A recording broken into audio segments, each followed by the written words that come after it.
अभी श्रावण में झूला पड़ते हैं ठाकुर जी के, तो वायु नहीं चलती, हवा नहीं चलती, तो जिसके कारण क्या होता है, श्री जी को बड़े प्रश्वेत आ जाते हैं, पसीने आ जाते हैं। और पसीना आवे के कारण जितने पत्रावली को श्रृंगार है, जितने किशोरी जी के ठाकुर जी के मुखमंडल को रस है, वो सब धूमिल होने लगे। तो सुबह सुबह सब सखियां किशोरी जी का श्रृंगार करती हैं, ठाकुर जी का श्रृंगार करती हैं, उसके बाद सीधे झूला पे ही बैठा देते हैं। क्यों? कि दोनों झूलते रहेंगे और इनके झूलवे के कारण इनको जो श्रृंगार है वो मिटेगो नहीं, और हम लोगों को दर्शन करने में सुख मिलेगा। और झूला में भी बड़े अच्छो रे कि झूला से नेक दूर कछु सखी खड़ी है जाए, पीछे कछु सखी, तो जब दोनों झूला झूलें तो जब पीछे जावे तो पीछे वाली सखीन को दर्शन है जाए, आगे जाए तो आगे वाली सखीन को। सखियों का सबसे प्रिय उत्सव है झूला का। ऐसो मान नहीं कीजे हठ छोड़िए अली, ऐसो मान नहीं कीजे हठ छोड़िए अली, ऐसो मान नहीं कीजे हठ छोड़िए अली, ऐसो मान नहीं कीजे हठ छोड़ो री अली। तू तो परम सयानी वृष भानु की लली, तू तो परम सयानी वृष भानु की लली। हे तू तो परम सयानी वृष भानु की लली, तू तो परम सयानी वृष भानु की लली। हे घिर आए बदरा झुक आए बदरा, घिर आए बदरा झुक आए बदरा। राधे झूलन पधारो घिर आए बदरा, राधे झूलन पधारो घिर आए बदरा।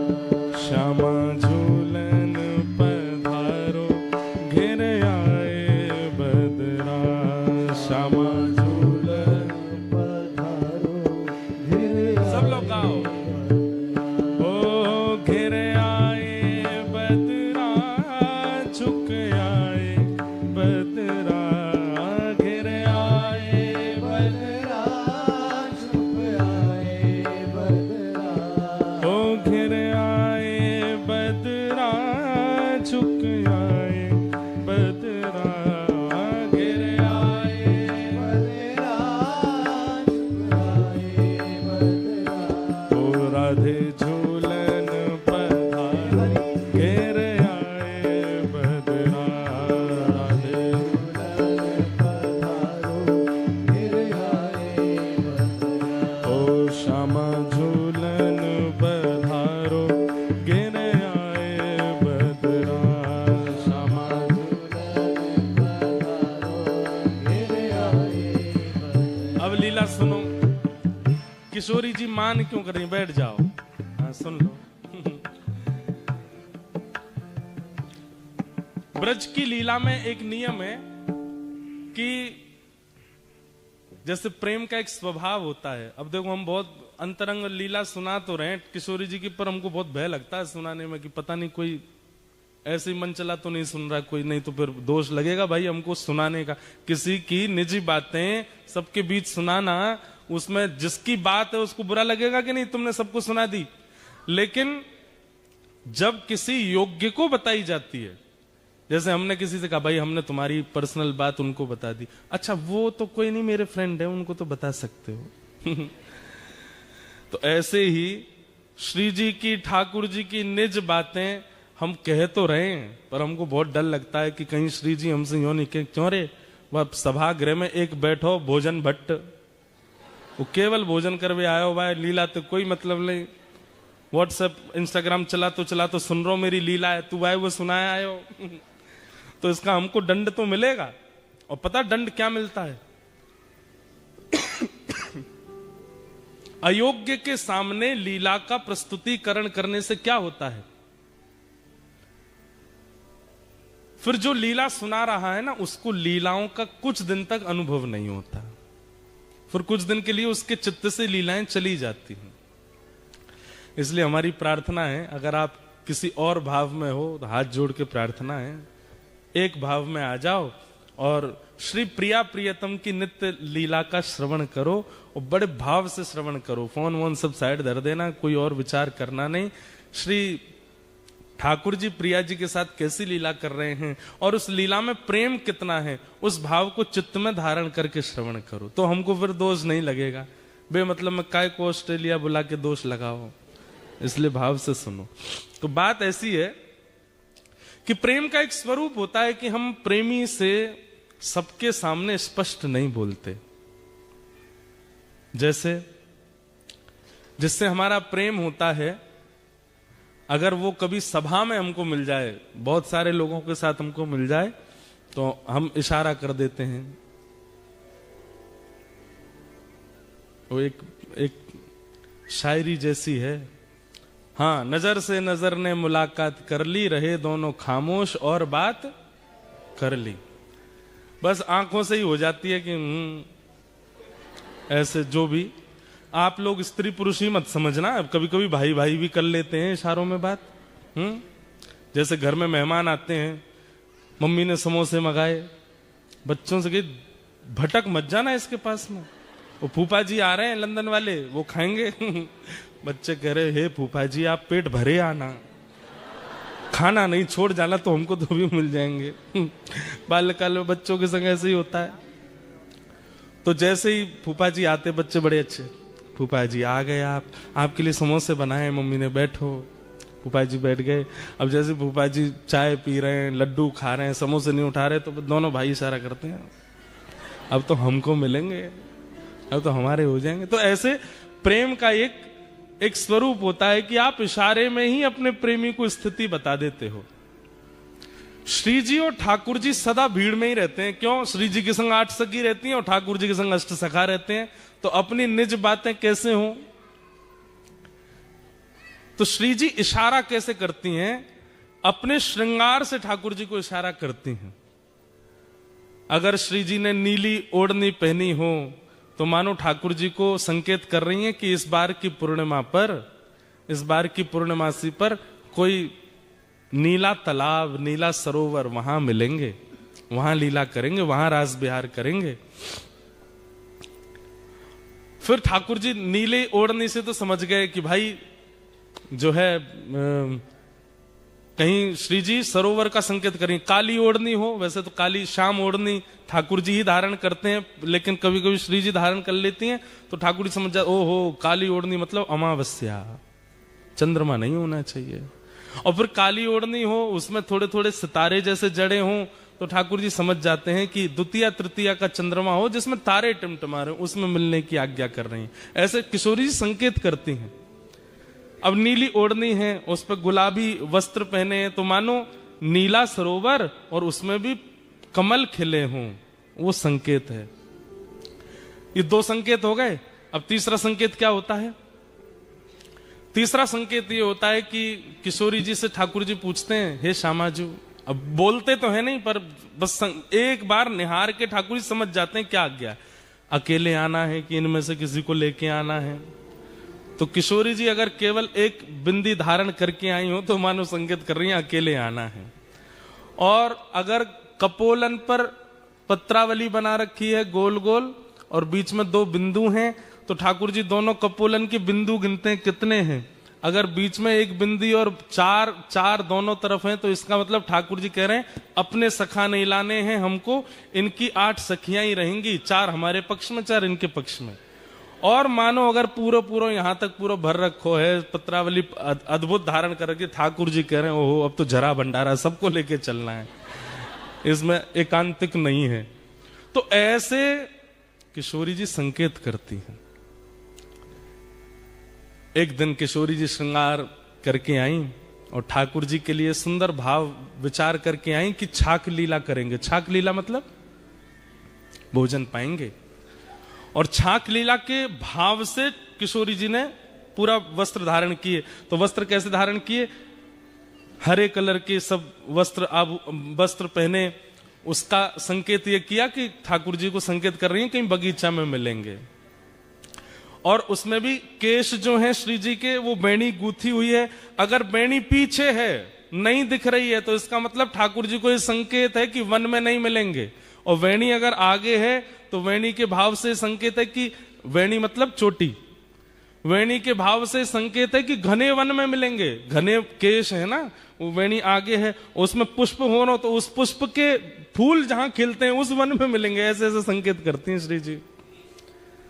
लेकिन आज सावन का दिन चल रहा था, वर्षा होती नहीं है, बादल इतने घने रहते हैं, हवा चलती नहीं है कि प्रश्वेत के कारण श्री जी का गलती से हाथ चला गया ऐसे, और जितना वो बना के आई थी भाव वो सब मिट गया। लेकिन श्री जी को इस बात का पता नहीं चला।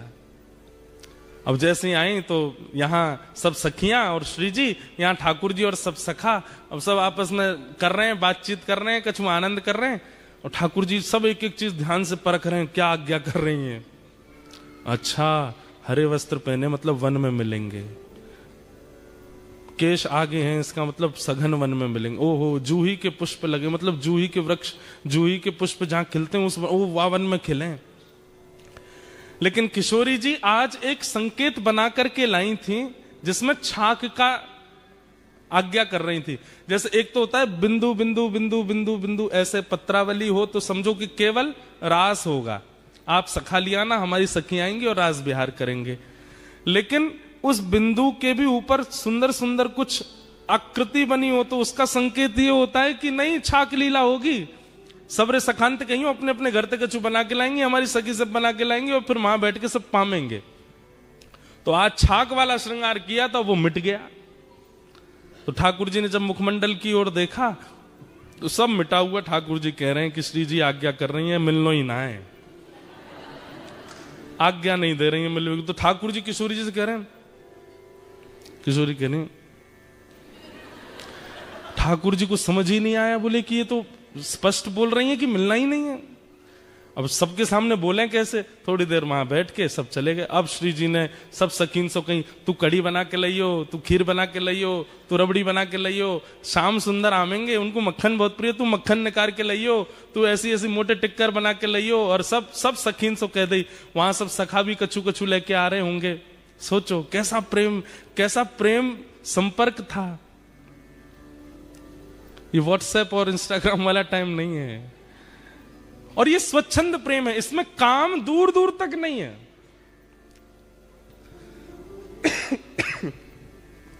संध्या के समय आज सुबह से सब सखीन ने अपने घर में सुंदर सुंदर प्रसादी बनाई और संध्या के समय श्री जी आ गई बगीचे में।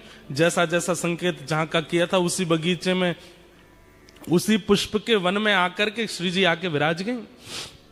अब प्रतीक्षा कर रही हैं, ठाकुर जी आ रहे होंगे, ठाकुर जी आ रहे होंगे। अब जब ठाकुर जी विलंब करते हैं ना तो ललिता विशाखा ठाकुर जी की बुराई करने लग जाती हैं। अरे श्री जी तुम भी यार छलिया के चक्कर में पड़ गई हो, जे ऐसा ही है। तो श्री जी को और पीड़ा होती है कि उनकी बुराई मत करो। और फिर करते करते बुराई ऐसे कहने लग जाती हैं, हमें तो ऐसा लगे नंदगाम में कोई और गोपी आ गई है, वो और ज्यादा सुंदर है, और वाने बढ़िया अपने घर में कछु रबड़ी बनाई होगी तो लाला मही चलोगे और मही पेट भर लियो। अब ये सब सुनकर के श्री जी को बहुत पीड़ा होती है। बहुत देर हो गई, ठाकुर जी नहीं आए। वहां श्री वृषभानु भवन से कीर्ति मैया आवाज दे रही हैं, अरे श्यामा, अरे लाली तू कहाँ है, जल्दी आ जा। सब सखी बोली, किशोरी जी अब जावे को समय है गयो, आज मिलन नहीं होगा। तो किशोरी जी के नेत्र सजल हो गए, जा रही हैं। और रास्ता में अब पूरे निर्णय कर लिए, आन दो कल, अब नहीं मिलूंगी इनसे, आज के बाद कोई संकेत नहीं करूंगी, आज के बाद कभी नहीं मिलूंगी, और आज के बाद यूं करूंगी त्यों। सब मन में विचार कर लियो। क्रोध में जाकर के जितनी सामग्री बनाई वो पाई भी नहीं। रात्रि में विशाखा ललिता दोनों सेज सजा रही हैं श्री जी का। तब श्री जी आज्ञा करें, ये जितनी सामग्री बना के लाए हो ना, कुछ पाया तो नहीं? बोले नहीं, कुछ भी नहीं पाया, सब धरो है श्री जी, आपने भी नहीं पाया, पालो। बोले नहीं, सब बंधवा के और हमारे बरसाने में पूर्णमासी है, एक पूर्णमासी है, वो नंदगांव भी जाती है, बरसाने भी रहती है। बोले उसके हाथ सब भिजवा दो नंद भवन, वही वही वही के यहां भिजवा दो लाला पाले को। क्रोध में जैसे किसी ने आपके लिए बढ़िया घर में व्यवस्था करके रखी, आप नहीं गए तो वो फोटो खींच के भेजता है, ले ये सब करके रखा था मैंने तुम्हारे लिए, फूल मंगा के रखे थे, ये करके रखा था, तुम आए नहीं। तो वो कितना भारी लगता है।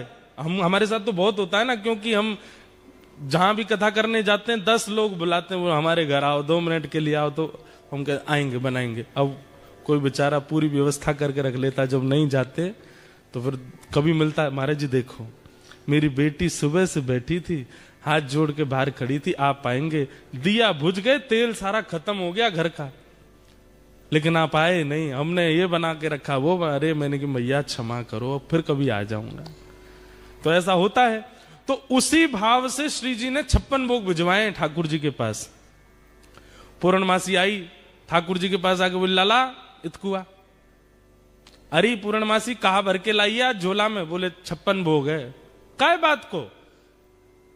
बोले श्री जी ने भिजवाया तेरे काजी।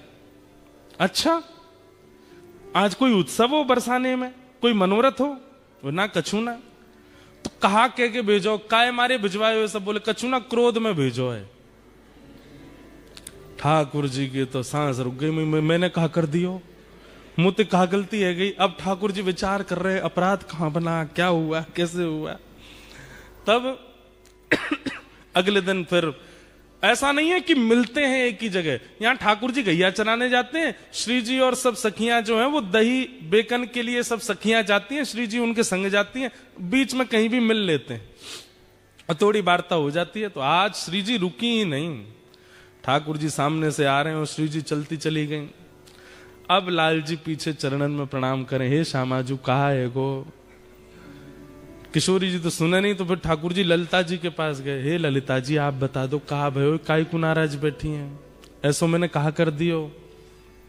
बंधुओं एक बात मैं बीच में बोल दूं, इन लीलाओं को सुनकर के आप कहीं ये विचार मत कर देना कि भाई ये वही कृष्ण है जो सुदर्शन चक्र धारण करते हैं। हाँ ये वही कृष्ण है, ये वही कृष्ण है जो महाभारत युद्ध में द्रुत गति से रथ को हाँकते हैं। ये वही श्री कृष्ण है जो विराट रूप धारण करके सहस्त्र शीर्षा पुरुषः सहस्त्राक्षः सहस्त्रपात, 1000 मुख 1000 हाथ 1000 चरण जिनके प्रकट हो जाते हैं, ये वही श्री कृष्ण है। लेकिन व्रज वृंदावन में अपने प्रभाव को छुपा देते हैं, स्वभाव में रहते हैं। वृंदावन के श्री कृष्ण अलग ही हैं। ऐसे डर रहे हैं जैसे मानो श्री जी अगर नहीं रीझी तो मेरा तीनों लोक लुट जाएगा। आज घबरा रहे हैं। ललिता जी कह रही हैं हम तो तभी बताएंगे। बोले कब? बोले पहले विशाखा की चरण दबा के आओ, जाओ। ठाकुर जा रहे, अरे विशाखा तू तो बड़ी अच्छी है। नहीं नहीं तुम गोबर चोट्टी बोल रहे थे मुझे उस दिन।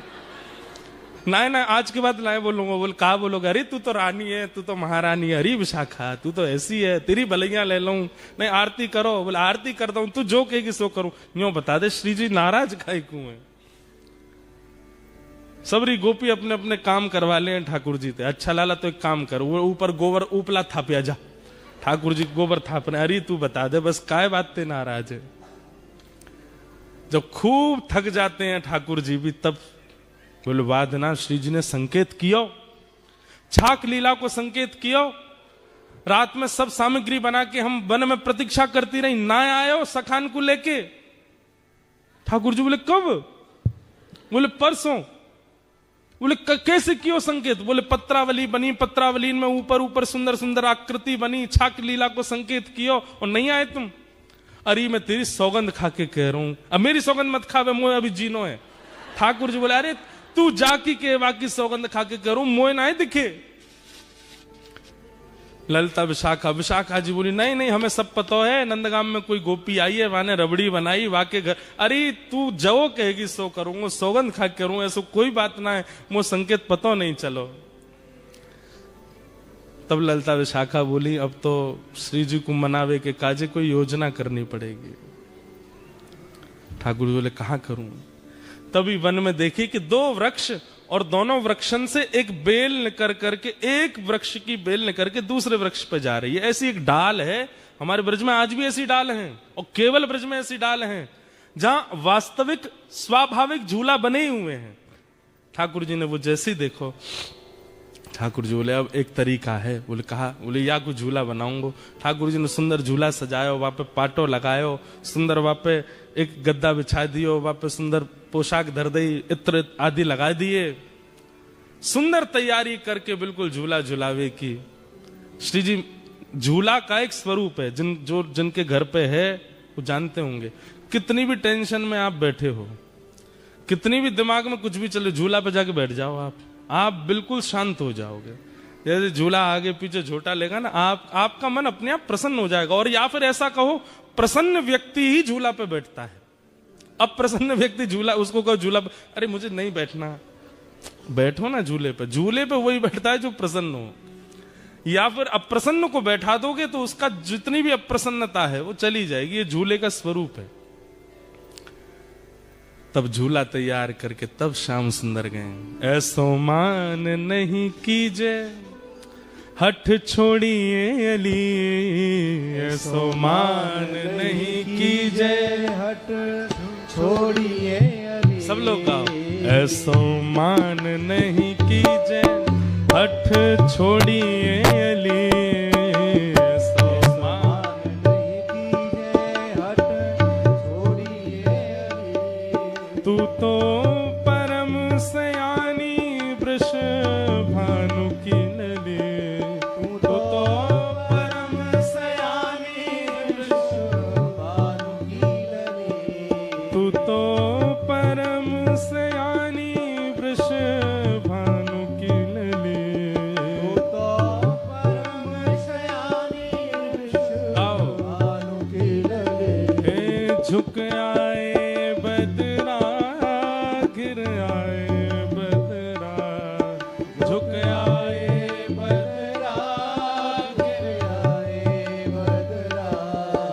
झुक आए बदरा, गिर आए बदरा, झुक आए बदरा गिर आए बदरा।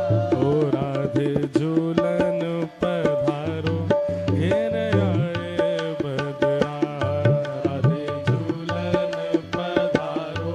गिर आए बदरा। ओ श्यामा झूलन पधारो, गिर आए बदरा।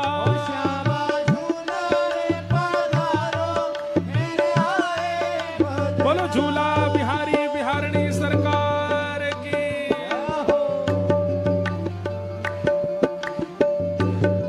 दोनों भुजा उठा करके भाव से करताल बजा के गाओ।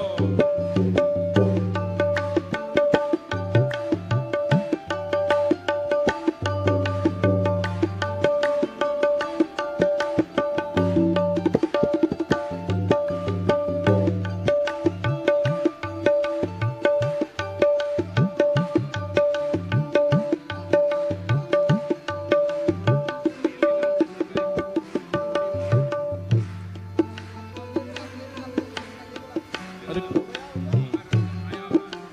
जब ठाकुर जी ने खूब मना ली, श्री जी नहीं मानी, तो फिर अब ललिता विशाखा भी, उनको भी दया आ गई। अरे श्याम सुंदर इतना मना रहे हैं, श्री जी नहीं आ रही हैं। तब ललिता जी जाती हैं और किशोरी जी से कहती हैं, हो तेरो रसिक प्रीतम मग जोवत खड़ो, तेरो रसिक प्रीतम मग जोवत खड़ो। ब्रजभाषा है, समझ आ रहा है। ललिता जी कह रही हैं, अरे ये रसिक प्रीतम श्याम सुंदर आपकी बाट निहार रहे हैं। आपको ठाकुर जी दूर जाके झूला के पास बैठ गए। किशोरी जी कह रही हैं कि ठाकुर जी तो कह लो खुद ने बनाया, झूला खुद ही झूल लेंगे। तो ठाकुर जी संदेशा भिजवा रहे हैं, बोले जब तक श्री जी प्रसादी नहीं करेंगी तब तक ना बैठूंगा, पहले श्री जी प्रसादी कर दें तब बैठूंगा मैं। तो तब ललिता विशाखा समझा रही हैं, तेरो रसिक मृतम मग जोवत खड़ो, तेरो रसिक प्रीतम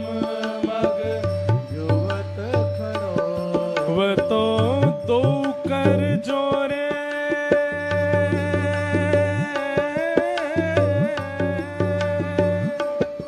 वो तो दो कर जोड़े तेरे चरण पड़ो वो तो दो कर जोड़े तेरे चरण पड़ो वो तो दो कर जोड़े तेरे चरण पड़ो वो तो दो कर जोड़े तेरे चरण पड़े झुक आए बदरा घिर आए बदरा झुक आए बदरा गिर आए बदरा झुक आए बदरा घिर आए बदरा झुक आए बदरा गिर आए बदरा हे श्यामा झूलन पधारो घिर आए बदरा श्यामा झूला रे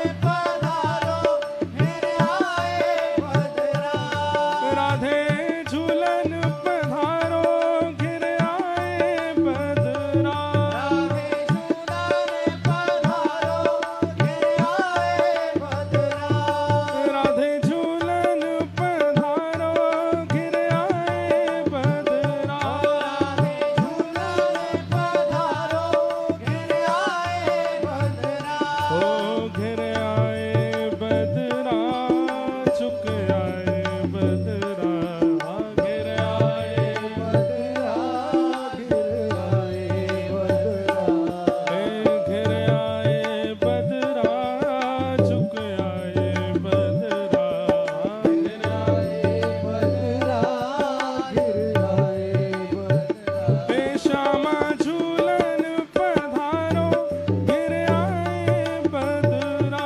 श्यामा झूला रे पधारो मेरे आए बदरा हे श्यामा झूलन पधारो घिर आए बदरा श्यामा झूला रे पधारो मेरे आए बदरा राधे झूलन पधारो घिर आए बदरा राधे झूला रे पधारो मेरे आए बदरा सब सखीन ने जाकर के श्री जी को मनायो हे श्यामाजू ऐसी मेहनत ते छोटे छोटे हाथन सो झूला बनायो है पाटो बिछायो है वापे रेशमी वस्त्र डारो है श्याम सुंदर इतनो श्रम करके देखो कैसे चढ़ चढ़ के पेड़ पे पूरे झूला की तैयारी कर रहे हैं ऐसे मत करो चलो अंत में श्री जी मान गए अब श्री जी तो बेचारी हमारी सहज है नेक में ही मान जाए मान करें जरूर है लेकिन मान बहुत जल्दी जाए इतने में किशोरी जी आ गई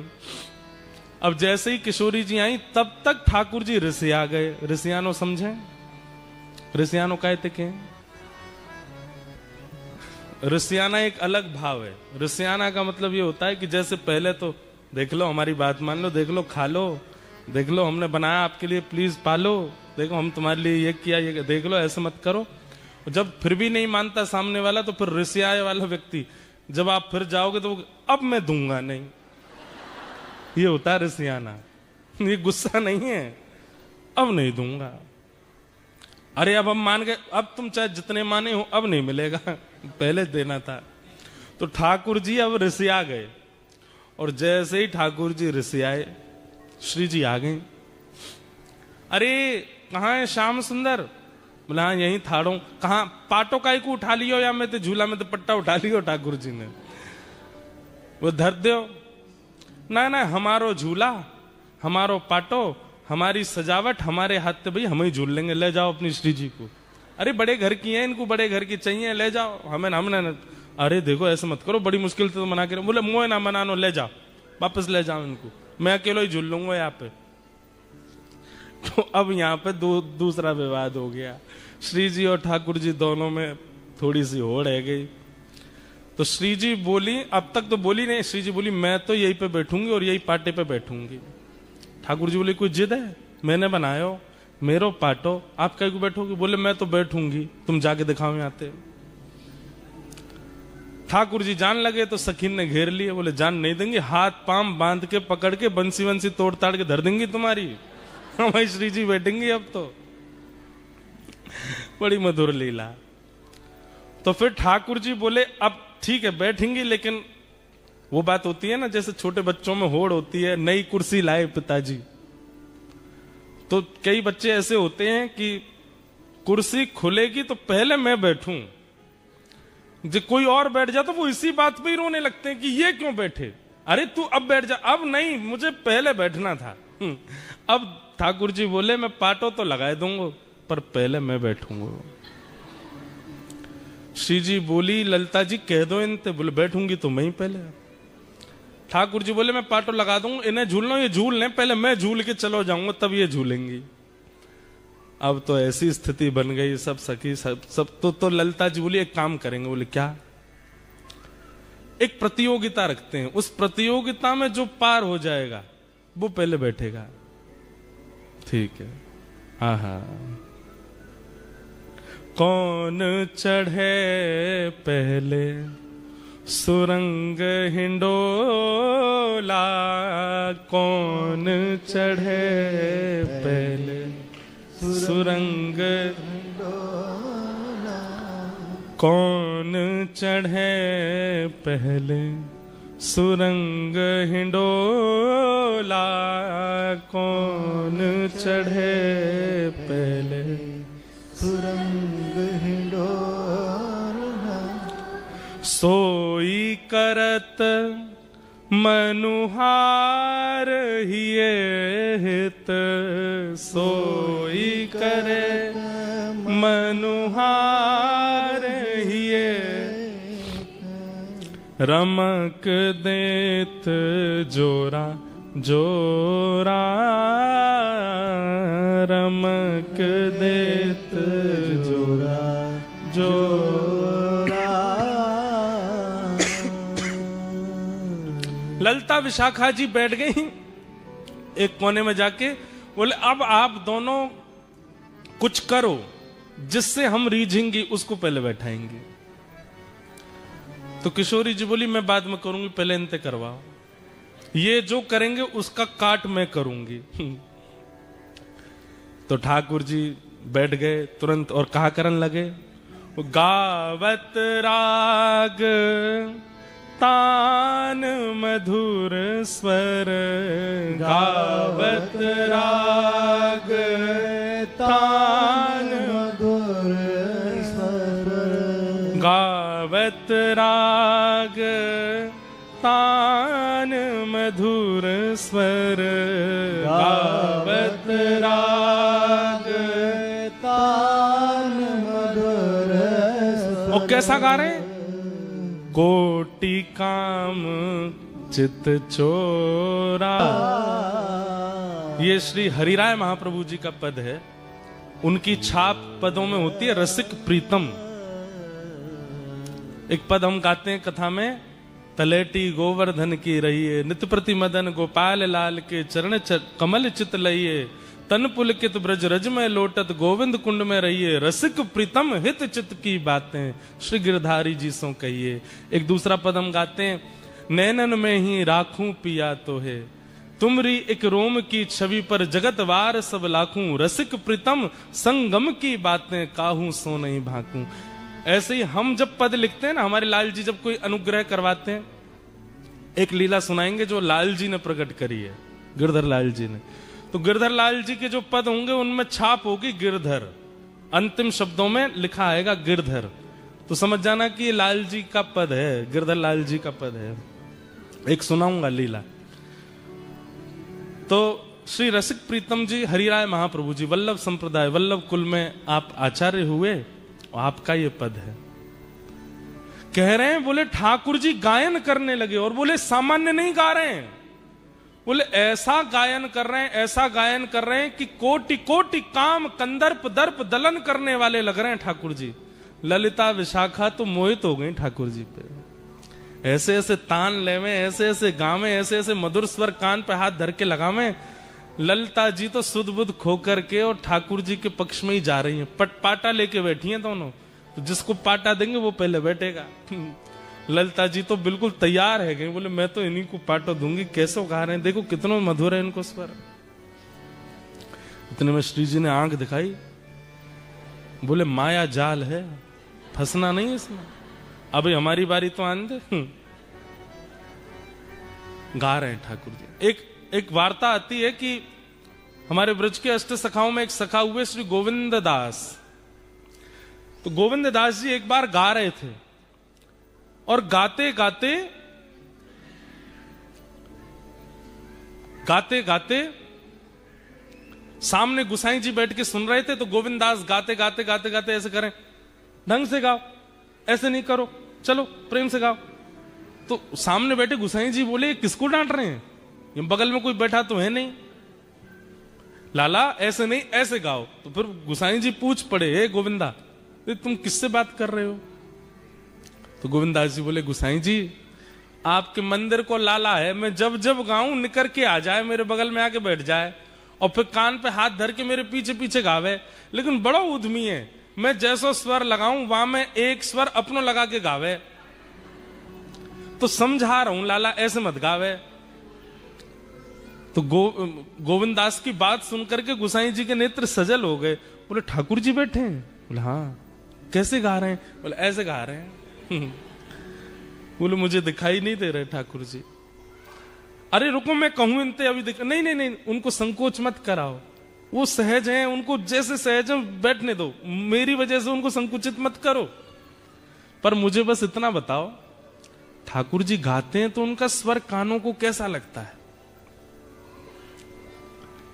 गोविंद दास वर्णन कर रहे हैं, बोले आहा, जब श्याम सुंदर गाते हैं ना, बोले जैसे कभी नदी के किनारे खड़े हों और बिल्कुल शांत वातावरण में नदी की धीमी धीमी स्वर लहरी कानों को सुख देती है, कभी पहाड़ों पर खड़े हों तो पहाड़ों का शांत वो स्वभाव कभी कभी एक ओजमयी वाणी बनकर के कानों को लगता है। सुबह सुबह सूर्य उदय होते समय पेड़ों पर बैठी हुई पक्षी पशु जब चहकती हैं, पक्षियां कोयल चहकती है, उनका स्वर जैसे सुंदर लगता है।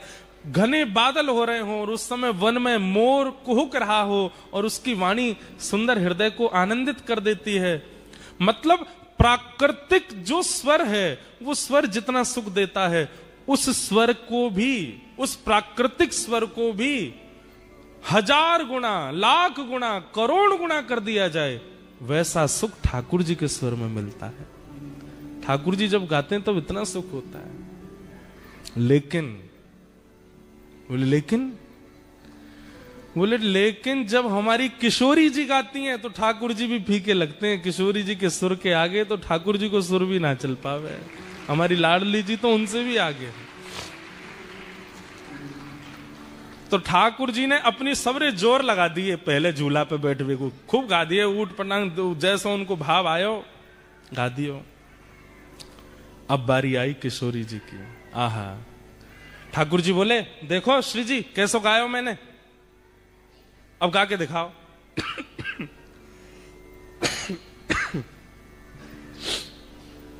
अब ठाकुर जी तो गा रहे थे ललिता विशाखा की ओर मुख करके, किशोरी जी बोली अब मैं गाऊं। किशोरी जी बैठी ठाकुर जी की तरफ मुख करके, सामने ठाकुर जी बैठे हैं और किशोरी जी उनकी आंखन में आग डाल करके, और जैसे ही गानो प्रारंभ कियो, श्री जी को पहलो स्वर लगते ही ठाकुर जी तो मंत्रमुग्ध हो गए और ललिता जी के पास जाके बोले पाटो दियो, और पाटो ले जाकर के लगायो। श्री जी गा रही हैं, अपने अंक में श्री जी भर के उठाए ली और ले जाकर के पाटे पे विराजमान कर दी है। की जय। रसिक प्रीतम यह होड़ पिया परी, रसिक प्रीतम यह होड़ प्रिया परी। और फिर क्या कर रहे हैं ठाकुर जी? ठाकुर जी के स्वर की प्रशंसा तो ललिता विशाखा ने करी है, लेकिन किशोरी जी के स्वर को सुन के ठाकुर जी ने पाटो लगायो, किशोरी जी को बैठा दियो और दूर से कोई तृण लेकर के आए और कहीं हमारी नजर नहीं लगे, ऐसे तृण तोड़ करके और किशोरी जी की बलैया लेने लगे। श्री जी को झूला पे बिठा दियो। बोलो झूला बिहारिणी बिहारी जू सरकार की।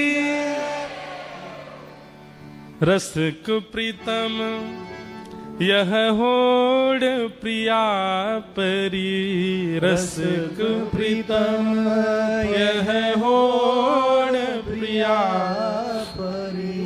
रीझ देत तृण तोड़े, रीझ देत तृण तोड़े। ऐसी हमारी किशोरी जी और ठाकुर जी की ये। और फिर ठाकुर जी झुला रहे हैं श्री जी को, इतने में ललिता विशाखा सब सखियां आ गईं और फिर ठाकुर जी को भी पकड़ करके इन्होंने बैठा दी और दोनों युगल बिहारी बैठ गए। और जैसे ही दोनों बैठे अब सब सखियां ठाकुर जी को झूला झुला रहे हैं। ये है झूला उत्सव की लीला। पहली बार आज तक के हमने अपने जीवन में यहां सुनाई है, ऑस्ट्रेलिया में। वाह। हाँ। हो ब्रज में रतन राधिका गोरी, ओ ब्रज में राधिका गोरी, ब्रज में रतन राधिका गोरी, राधिका गोरी,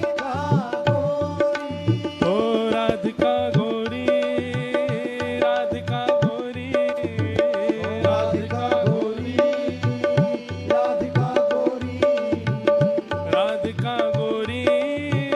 राधिका गोरी, राधिका गोरी, राधिका गोरी, ओ ब्रज में रतन राधिका गोरी, ब्रज में राधिका गोरी, ओ ब्रज में रतन राधिका गोरी। बोलो वृंदावन बिहारी लाल की।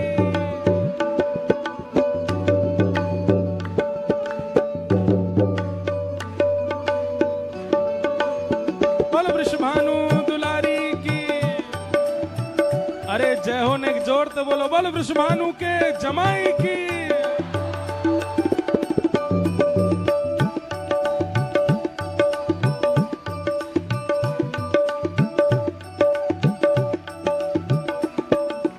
ओ हरलीनी वृषभानु भवन ते, हरलीनी भानु भवन ते, हरलीनी वृषभानु भवन ते, हरलीनी भानु भवन, वृषभानु भवन ते, वृषभानु भवन ते, हरलीनी वृषभानु भवन ते, हरलीनी भानु भवन, नंद सुवन की जोड़ी, नंद सुवन की जोड़ी, ओ नंद सुवन की जोड़ी, नंद सुवन की जोड़ी, हो ब्रज में नग जय हो जोर की हो ब्रज में, हो ब्रज में, हो ब्रज में रतन राधिका गोरी, ब्रज में राधिका गोरी, ब्रज में रतन राधिका गोरी।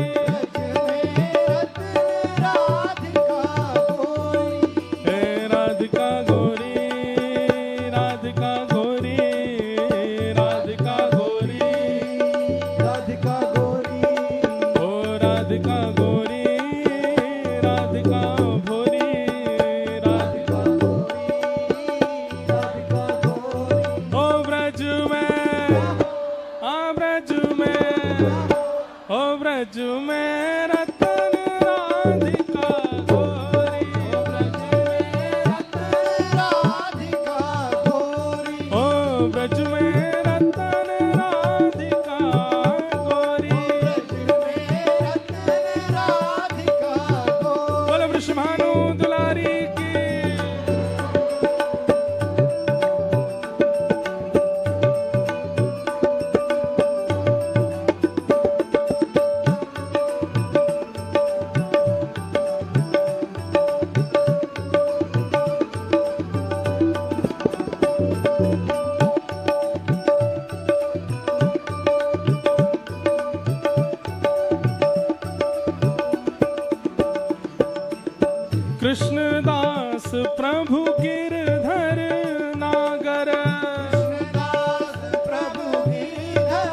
नागर कृष्णदास प्रभु गिरधर नागर कृष्णदास प्रभु गिरधर नागर हे प्रभु गिरधर नागर प्रभु गिरधर नागर प्रभु गिरधर नागर प्रभु गिरधर नागर हे प्रभु गिरधर नागर प्रभु गिरधर नागर कृष्णदास प्रभु गिरधर नागर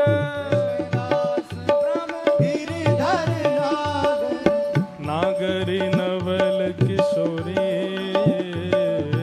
नागरी नवल ओ नागरी नवल किशोरी नागरी ओ ब्रज में ओ ब्रज में रतन राधिका गोरी ओ ब्रज में रतन राधिका गोरी ओ ब्रज में रतन राधिका गोरी ओ राधिका गोरी राधिका घोरी राधिका गोरी ओ राधिका गोरी राधिका भोरी राधिका राधिका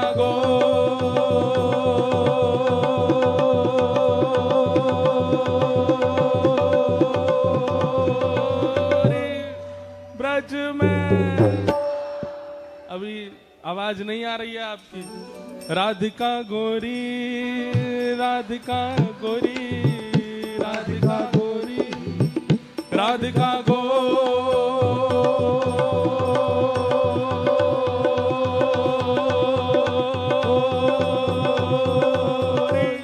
ओ ब्रज में ओ ब्रज में ओ ब्रज में रतन राधिका गोरी ब्रज में रतन राधिका ब्रज में रतन राधिका गोरी